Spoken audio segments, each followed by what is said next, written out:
Hello and welcome to a brief lecture on the relationship between globalisation and Covid-19. This lecture has really, it's part and parcel of a second year course that I teach, which is called Globalisation and International Social Justice. We cover a range of different topics: economic, political, cultural, social, environmental. And within that, really look at the way in which globalisation has shaped those various dimensions.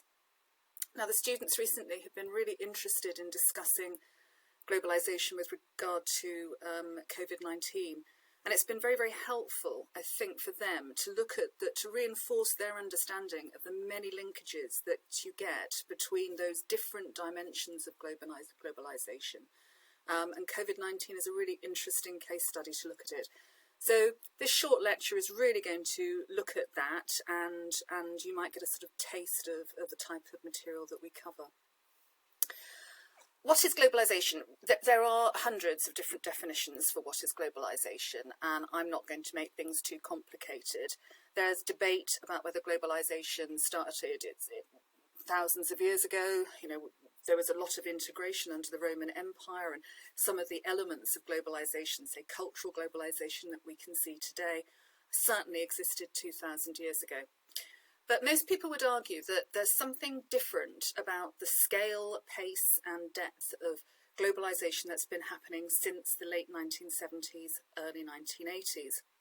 There's been a strong ideological emphasis on the free market, and as a result, opening up trade, so for example for foreign investment to locate in other countries, for people to outsource part of their production to other countries to take advantage of lower labour costs.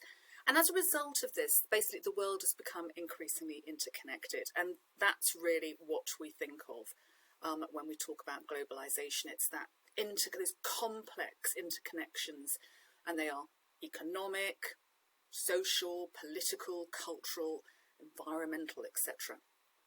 Another definition of globalisation relates to that space-time compression. The world has become a much smaller place. And as a result, social relations, which are, used to be distant events that we used to find out about an awful long time, after a long time, now have local consequences and are occurring in real time for us. And Covid-19 is a really good example of that, about how quickly our interconnections occur. So what I want to do is just have a quick look at some of the relations, economic, political, social, cultural and environmental, to give you a little flavour of the sorts of things that we talk about in this course. One of the things about Covid-19, of course, has been its extraordinarily rapid spread. You can see from the beginning of February, when the disease was largely confined to China, to late February, when we're starting to see outbreaks occurring in the United States, Brazil, many countries in Europe. You track through to March and particularly April, and we're now talking about a global phenomenon. Really, really rapid, quite extraordinary spread.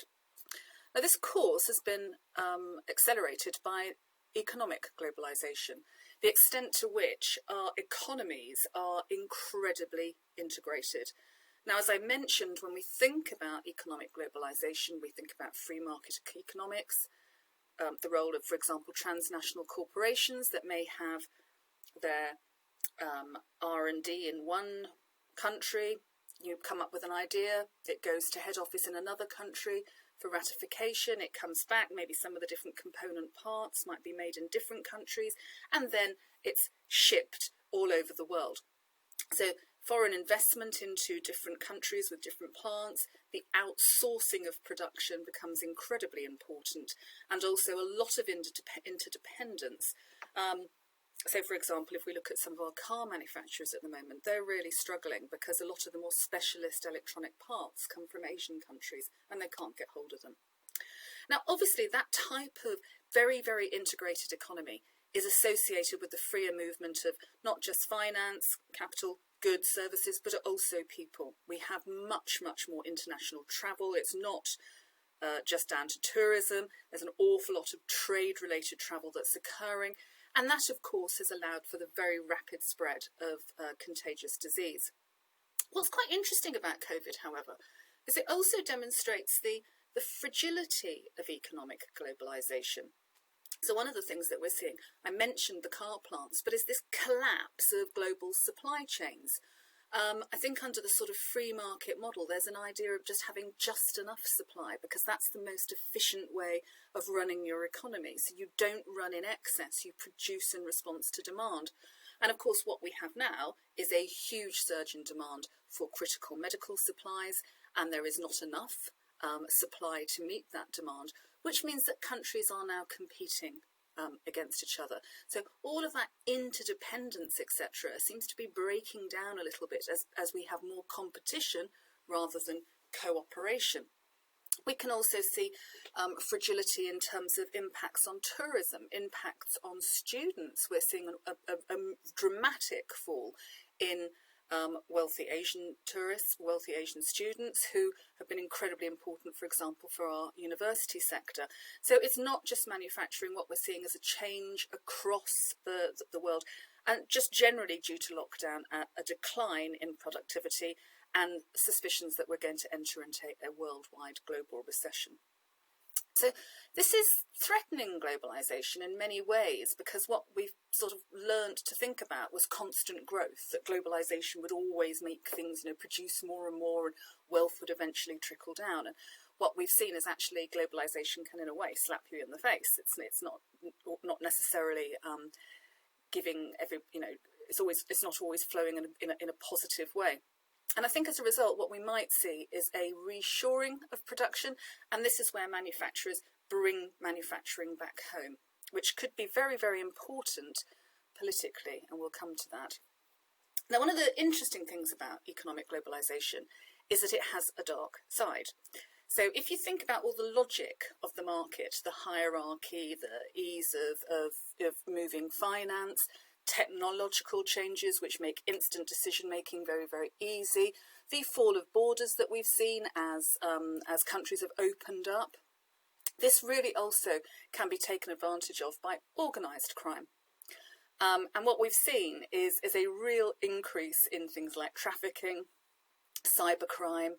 I mean, the trafficking of, it's not just humans and animals, humans and drugs. You might have animals, body parts, drugs, medicines, legal medicines, illegal medicines, as well as substances which cause a lot of harm. So there's been this massive, massive increase in organised crime over the past 20, 30 years. Now, in some ways, COVID is providing some obstacles to that organised crime. Closed borders and locked down streets undoubtedly make it more difficult, for example, drug trafficking. But what's really interesting is, just like an entrepreneur will be flexible within the legitimate market, organised crime groups are proving to be incredibly adaptable in the illegal market, from small-scale stuff such as the growth of theft of medical supplies to some fairly big counterfeit operations. And we can see that, for example, people are really taking advantage of the panic caused by COVID to get into quite a new market. And of course, it's an unregulated market and it's hard to regulate given lockdown. So they've been quite clever in that respect. Another way we can see organised crime functioning is through what we refer to as extra-legal justice. Not that justice is a particularly good term for this, but basically quite a lot of groups organised crime groups are using the pandemic to build up their own social legitimacy. So if you have a look at the slums in Rio, you've got competing gangs who are basically ordering their residents to stay at home and saying, look, if the government won't do it, we'll do it, we're doing the right thing.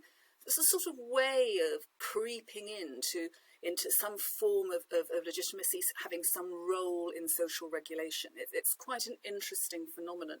And of course, it happens when a space is created because government itself can't provide that function. Moving on to political globalisation, one of the things that we associate with globalisation is what we refer to as something called supranational organisations.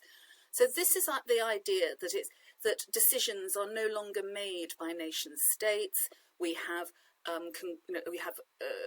mixes of either transnational corporations are incredibly important, but because those transnational corporations are so powerful and indeed often have gross national products bigger than individual countries, it becomes incredibly important for countries to come together, to form blocs, etc. And a supranational organisation is basically an organisation that comprises 3 or more countries, which comes together to make decisions on behalf of them. You can see the example of the WHO here, the World Health Organization. Other examples would be the United Nations, European Union, and a number of other trade blocs. Then there are big financial ones such as the International Monetary Fund, the World Bank, GATT, and it's now called the WTO, the World Trade Organization. So many, many quite important supranational organizations.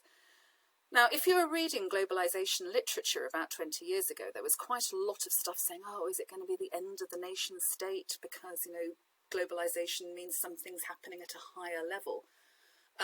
Most commentators would say that that fears of the end of the nation state were a little bit premature.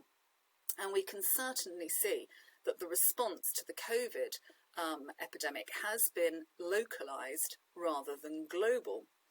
Indeed, Trump has gone so far as to be incredibly critical of the WHO and remove American money. The United States is the biggest funder of the World Health Organization.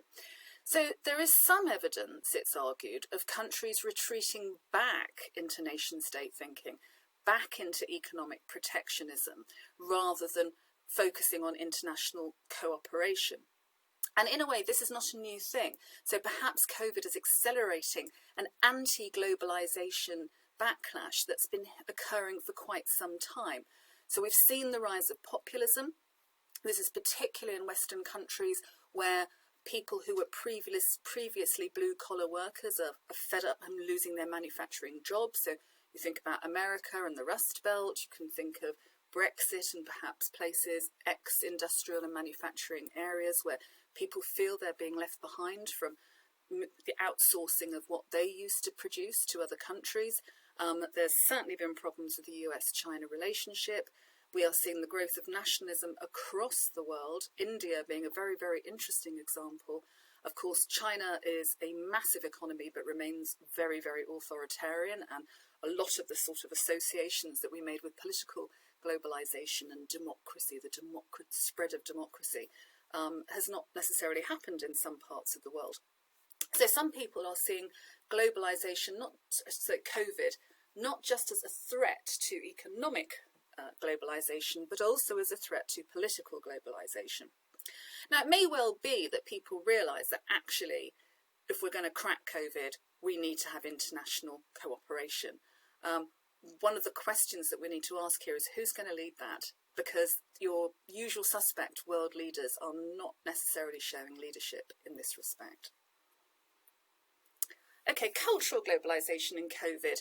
One of the concerns that's been expressed in literature on globalisation is that somehow it's going to lead to the homogenisation of everything. Everything's going to become westernised and similar, that we've got these giant media companies like Disney, etc., spreading Western values everywhere, McDonald's, Coca-Cola, and indeed some people refer to this process as McDonaldization or Coca-colonization, which I think are great terms. In fact, what's been very interesting about COVID is the way in which responses have been very, very different in different parts of the world. So if you look at the picture on the left, you can see people in Singapore being tested, their temperatures being tested. Everybody's got masks on. They have been really from very, very early on. They introduced social distancing, but also quite acute contact tracing, and indeed have really sat on the epidemic well. By contrast, the picture on the right shows you demonstrations in America against state attempts to introduce lockdowns. So very, very different responses. Now, some people argue that actually some of these responses reflect differences in political systems, but in also in the ideological and cultural understandings that underpin those systems. So if we look at Southeast Asia, for example, and we do need to be aware of using sort of racist stereotypes, applying kind of Orientalist interpretations of they're so different. But I think there is something going on here in terms of Confucian understandings about obligation, not just to your family and your community, but also to society. And perhaps because of that, Southeast Asian countries have been willing to have political systems which are perhaps a little bit more authoritarian than many in the West. By contrast, the United States has a very, very strong individualistic rather than collective or communitarian focus. You might have seen on some of those posters, give me liberty or give me COVID. You can't restrict my freedom. That is my individual right. And a lot of these protesters are waving their guns around as part, again, of their Second Amendment rights. So a very, very different cultural understanding here of the role of the individual versus society. And I think that's been quite interesting to see roll out as we look at national responses to COVID. And unfortunately, COVID also reflects and reinforces social inequality. So the left-hand picture shows people in Detroit who are bringing back their food bank parcels. Of course, what's happened in America has been a rapid increase in unemployment. The picture on the right is of Dharavi slum in Mumbai in India. It's the biggest slum in South Asia. I think it's got over 700,000 people living in it. And this really raises some important concerns about the impacts of COVID on different groups. So when we're looking more broadly at the impact of globalisation on social inequality, there's quite a lot of debate. So some people will say, oh, it's led to growing income disparities, etc.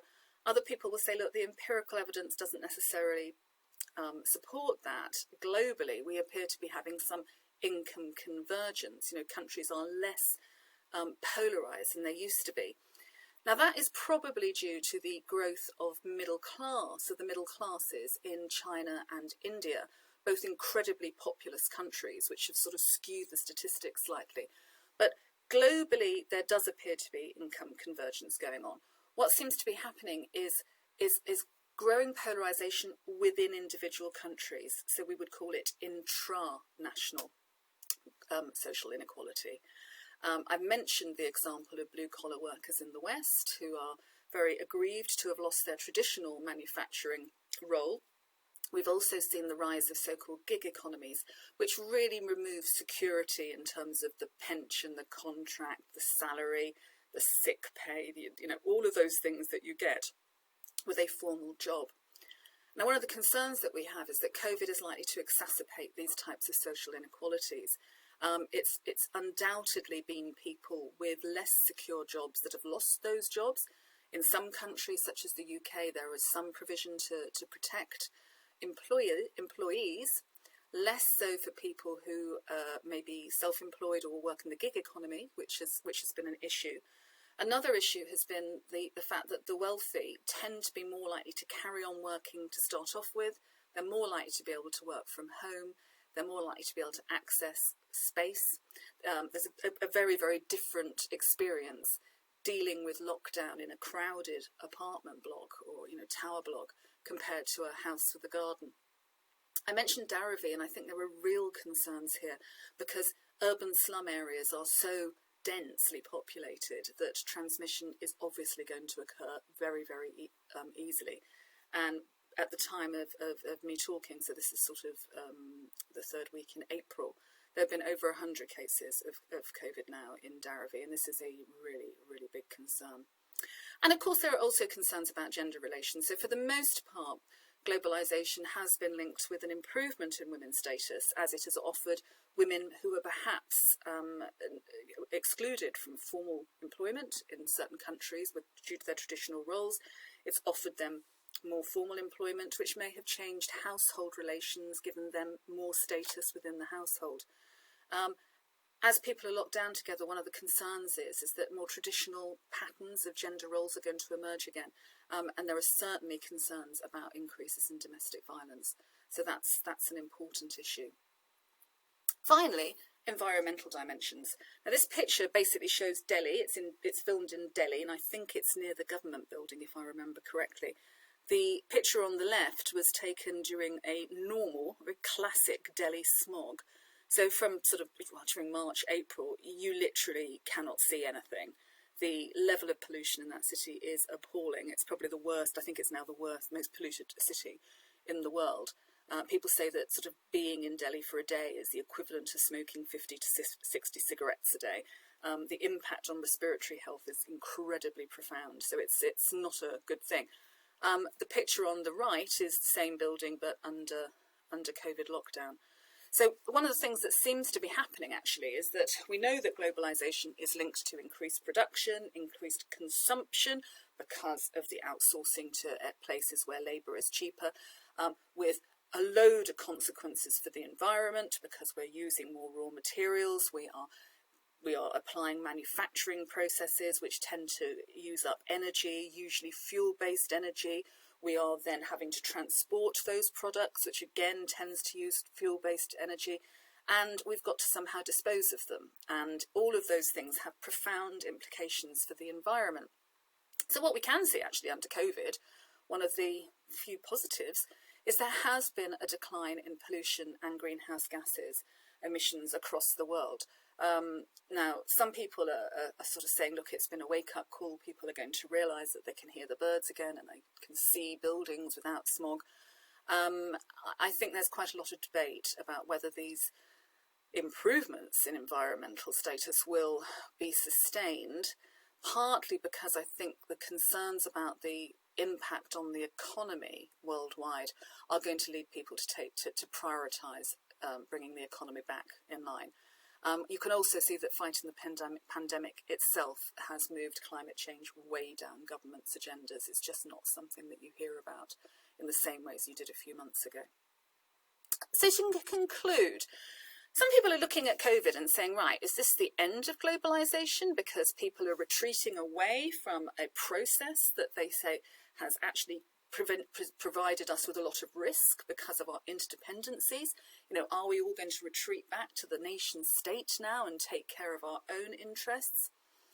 Personally, I think that's unlikely, but it may be that just as after the Wall Street crash, you saw a re-evaluation of the free market and the introduction of ideas that sort of said actually the state does have a strong role to play in regulating some of the excesses and inequalities produced by the market. I wonder if the global response to COVID might signal the need for moving away from more unregulated free market globalisation to one based more on interdependence, collaboration, cooperation, etc. The question, again, as I've mentioned already, is who would lead that, and that is an issue. But it's an interesting one, and one that you might want to debate with your families. Right, I hope you've enjoyed that brief introduction. It's a really fascinating topic, and the students always seem to really enjoy this course. But just to sort of say that I think everything is related to globalisation. So thank you.